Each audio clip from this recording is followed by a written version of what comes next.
Hello, Viking viewers. My name's Chris Caldicott, and I've just returned from an incredible cruise on Viking Orion from the Indonesian of Bali down to the Australian port of Sydney. Now, I had been to Bali before and explored the 2,000-year-old Hindu culture of the island introduced by Indian merchants a long time ago. And I'd been to Sydney before, just landing at the suburban airport, staying a while, then heading south. So absolutely everything in between them was a mystery to me. And we had an incredible journey, stopping off at places I'd never been to before and many I'd never even heard of before. The journey began sailing out of Benoa port on Bali to cross the deep ocean trench known as the Wallace Line between there and the next door island Lombok. And there we went ashore and visited the ornate mosque in the provincial city of Mataram, which also has lively markets full of chilies, which is the name Lombok translates in Bahasa Indonesian as chili. So they're a favourite ingredient on the dishes of the island, which we tried later down on one of the West Coast beaches, where we were served nasi goreng, fried rice, and gado-gado salad with satay sauce, all very delicious. From Lombok, we sailed overnight to the extraordinary Komodo Islands, the endemic home of these prehistoric carnivorous giant monitor lizards known as the Komodo dragons, which we were to have close-up experiences of once we arrived. From there, it was an overnight sail over the Timor Sea to arrive in Darwin and start our journey through the new continent of Australia. Considering it's 1,000 miles from anywhere else, Darwin was a very, very lively destination full of great art, culture and cuisine, which we enjoyed a lot. From there, we sailed across the Afura Sea to the Torres Straits, where we stopped off at Thursday Island, home of the indigenous Torres Straits people, and navigated our way through the maze of coral reefs and islands that are the sunken remnants of a land bridge that used to connect in pre-Ice Age times Melanesia with Australia. We went around the top of Australia into the Coral Sea and then sailed parallel to the Queensland coast and the Great Barrier Reef down to Cairns, where we got off and explored the World Heritage Daintree Rainforest before sailing further south to Townsville, from where we had a very interesting trip out to the Barrier Reef to go diving amongst the coral canyons and tropical fish. Once we headed south to Arley Beach and Sunday Islands, we were amongst some of the most idyllic scenery and coastal land I've ever seen in my life.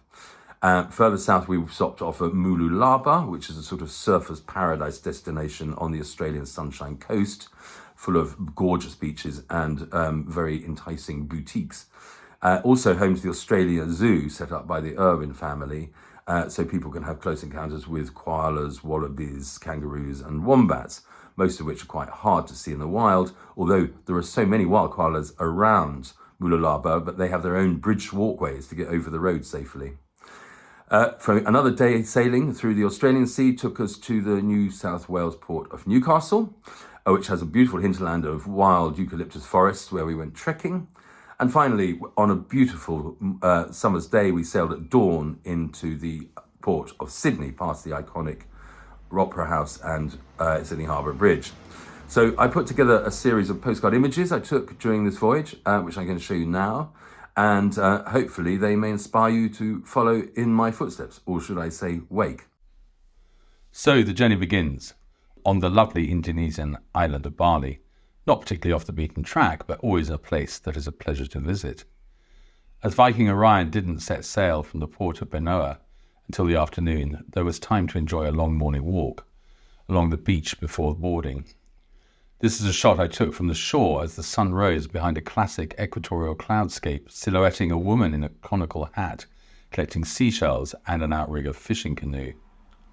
Overnight, Orion sailed across the deep ocean trench between Bali and Lombok, known as the Wallace Line, named after the 19th century British naturalist Sir Alfred Wallace, who observed it as the dividing line between the diverse fauna of Asia and that of Australasia. We are greeted at dawn by this sight of Lombok's volcanic mountain landscape under a moody tropical sky.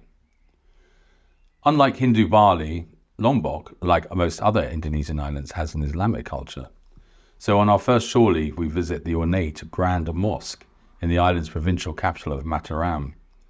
Mataram is a lively town of colourful street market bazaars among old wooden buildings constructed during the Dutch colonial era. In the local Bahasa language, Lombok is the word for chili peppers, and we see lots of them on sale in the bazaars of Mataram. They are an ingredient used liberally in the popular Indonesian dishes of nasi goreng with sambal sauce and gado-gado with satay sauce that we enjoy for lunch on one of the island's west coast beaches. As a perfect complement to this spicy feast, these local spice girls I met while walking along the beach sold me a very welcome, sweet, juicy, fresh pineapple from the bowls balanced on their head. Our first sight of the Komodo Islands, famous as the endemic home of the giant carnivorous prehistoric monitor lizards known as Komodo dragons, are these rugged islands emerging under hazy skies at daybreak from the following morning. They make a suitably enticing prelude to the promised close encounters with the dragons of Komodo we are looking forward to later that morning when we anchor off the Komodo National Park on Rinca Island. On a walking tour of the park, we observe these giant deadly dragon lizards of Komodo from the safety of an elevated boardwalk. Here, a long lens is very useful as we can't get too close to them. The rather lethargic adult dragons are impressive for their dauntingly immense size, but most of them are either asleep or frozen in statuesque poses of immobility. More entertaining and photogenic are the amusing and inquisitive antics of their energetic tree-climbing baby dragons, who constantly extend their long tongues in search of prey. Our first sea day and night crossing the Timor Sea as we sail towards Darwin to begin the Australian part of our journey.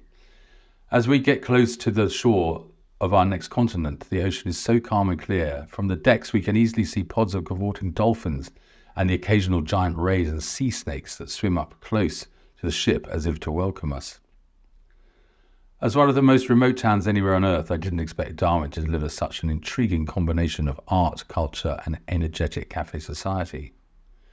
Beyond the urban sophistication of the town, Darwin's hinterland and coast are the untamed wilderness of Australia's Northern Territory, known colloquially as the Top End.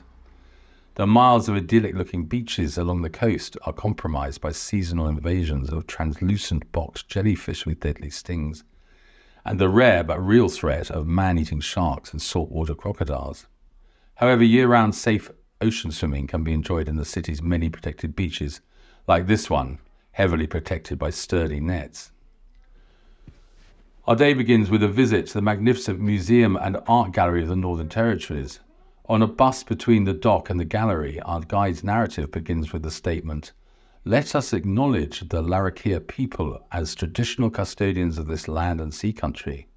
We pay our respects to their elders past, present and emerging, and it is our sincere hope that we will walk softly together on a path of reconciliation." Now, Darwin has the highest proportion of Indigenous First Nation residents of any Australian city, but similar declarations of respect and inclusivity towards the local First Nation peoples of Australia are repeated in every destination we visit. The Museum and Art Gallery of the Northern Territories embraces this new era of reconciliation with excellent and evocative installations of traditional and contemporary dot and bark paintings, wooden pandanus mats, wood carvings and sculptures from nearby island and desert communities.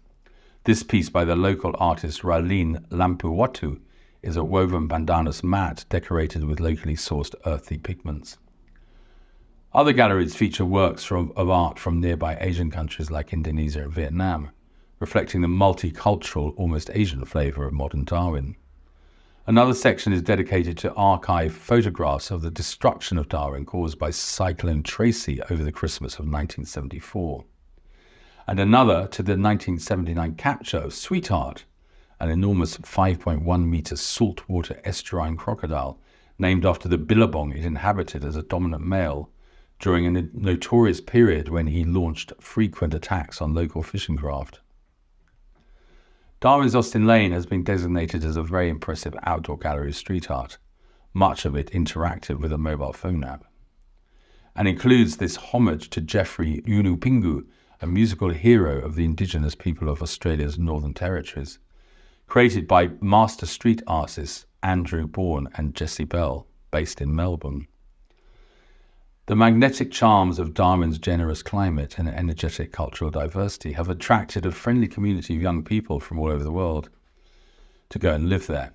Many of them have opened restaurants that have given Darwin a well-deserved reputation as one of the culinary capitals of the world. Our evening food tour confirms this. It begins in Charlie's Gin Bar and Distillery with a house cocktail of chili mango margaritas and a platter of local delicacies from spicy crocodile pakoras to fillets of kangaroo on a fan-cooled balcony overlooking a park of beautiful tropical giant rain trees. We move on from here to enjoy Sri Lankan curries at Ella by Minoli and North African tapas with a glass of cloudy Barossa cider in the Moorish cafe, and then Indian paneer tikka in the urban spice pantry.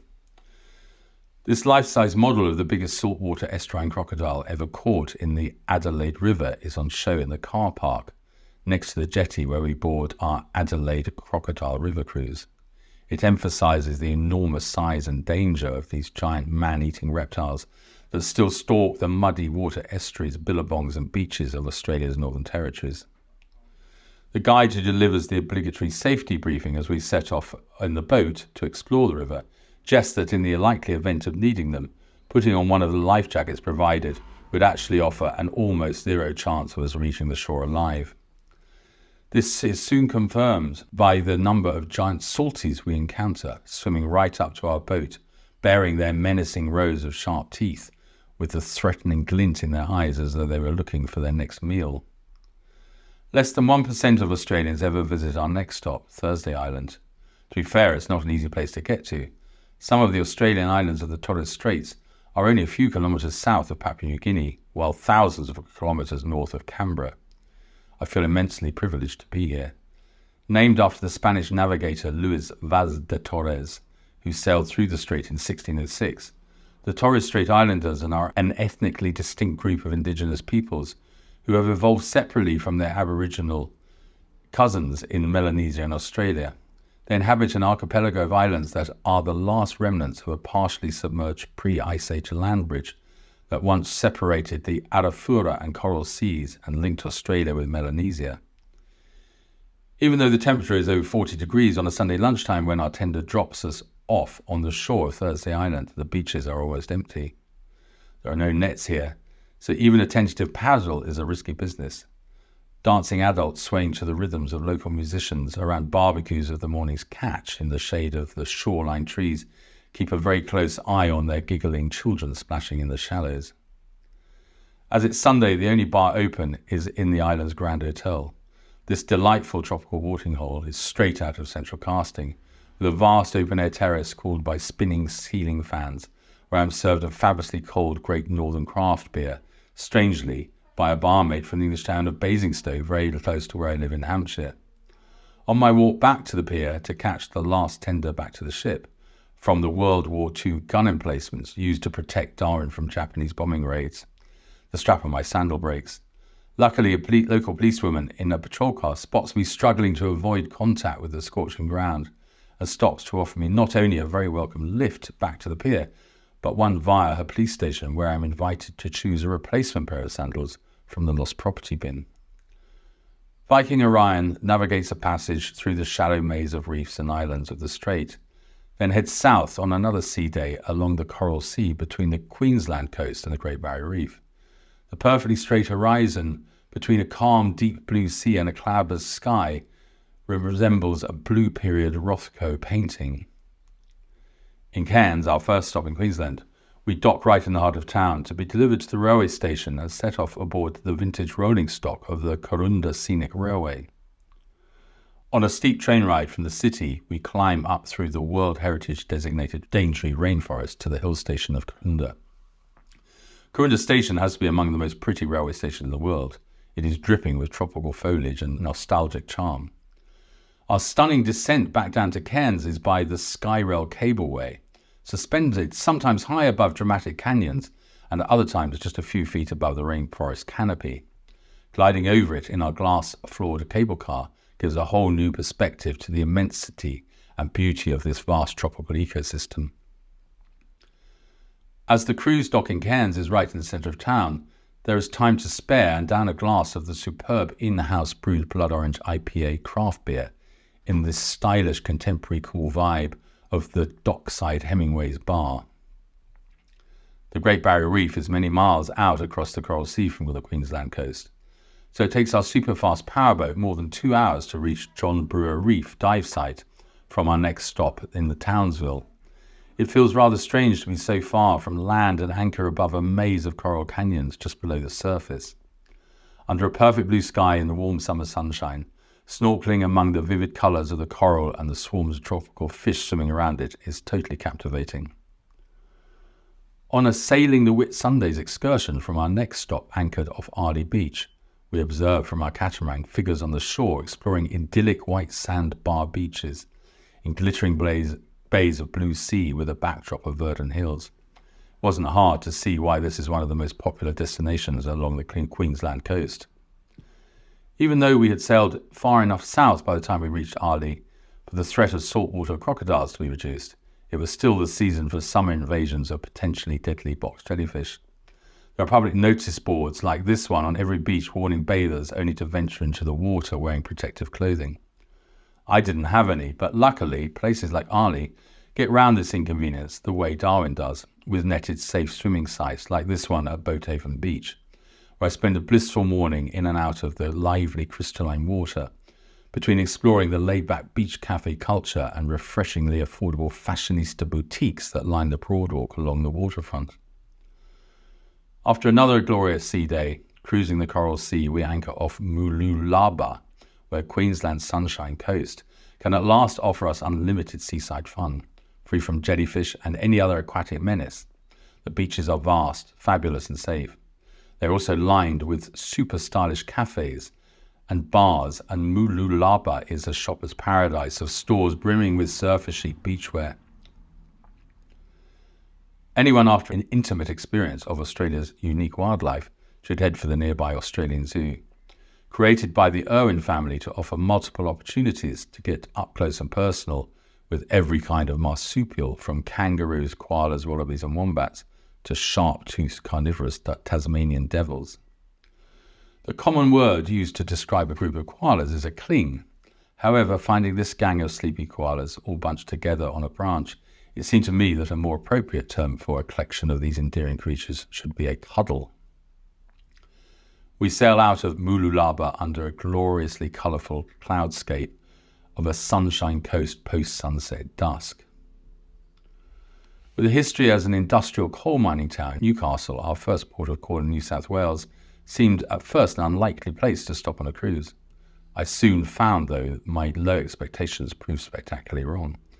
Newcastle is an elegant city of colonial-era architecture between lush green parks and stunning beaches, and also has an impressive English-style hilltop cathedral.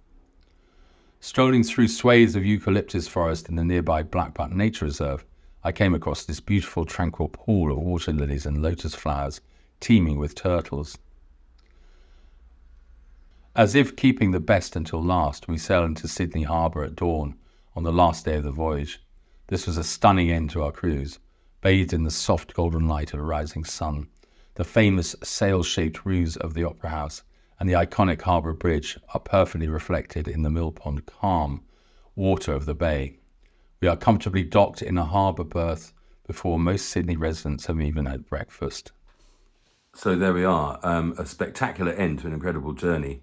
It's always very life-affirming to travel to new places on Earth, which we've never been to before, and be reminded of what a sensationally beautiful planet we are privileged to live on. Very life-affirming indeed. Once we got off the ship in Sydney, the cruise was over, but we still had the full day because we didn't have to fly back until the evening. So I decided to go on a personal journey of nostalgic discovery and took the ferry from Circular Quay right out across the bay to the peninsula of Manly, where I used to live 45 years ago. I managed to find my old house by climbing up the hill above Shelley Beach at number 45 Kangaroo Road. Australia was a very different place then, and I never even dreamt I would return, yet alone, on a luxury cruise from Southeast Asia. So that's the end of the images. I hope you enjoyed them, and look out for my next collection of postcard images, which will be from my next Viking journey, sailing from Toronto to New York down the St. Lawrence Seaway. Bye for now. Have fun. Discover the tropical splendor of the Indonesian archipelago and Australia's legendary coast on this 17-day journey with Viking. There is perhaps no better place to begin your exploration than on lush, tropical Bali. The island of Lombok, rich in Balinese heritage, was once a major outpost of the Dutch East Indies. Enjoy views of Mount Rinjani, the nation's second tallest volcano, or stop at the island's artisan villages where woodcarvers and potters are keeping ancient traditions alive. On Komodo Island, expert naturalists bring you face to face with the astonishing Komodo dragon, the world's largest lizard, a creature that can grow up to 10 feet long and weigh as much as 150 pounds. Then it's off to Australia by way of the beautiful Timor Sea. Experience the charms of Darwin with a local. An overnight stay provides time to learn about the culture, history, and indigenous people of the top end of the continent. Or set out for the Adelaide River to view the area's famed jumping crocodiles. Beautiful Thursday Island was once home to a thriving pearl industry, drawing divers from Japan, Malaysia, and India. Embrace the island's natural beauty and discover its military history at Green Hill Fort. Cairns was built on the shoulders of gold prospectors.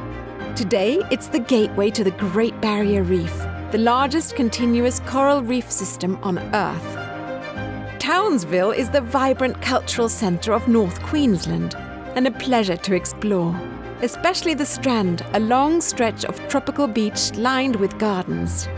Or, if you prefer, you can venture into the bush to visit the Niwagi Aboriginal people. The Whitsundays, an archipelago of 74 islands, is a feast for the senses, where pure white sands meet cerulean waters, swirling together at sandbars to merge into a palette of turquoise, cream, and emerald green hills. Brisbane, spread over hills rising from Moreton Bay, is host to distinctive architecture, quaint Queenslander homes, lush botanical gardens, and the famed Wheel of Brisbane. Newcastle welcomes you with a dramatic coast of high cliffs, sweeping beaches, and man-made ocean baths.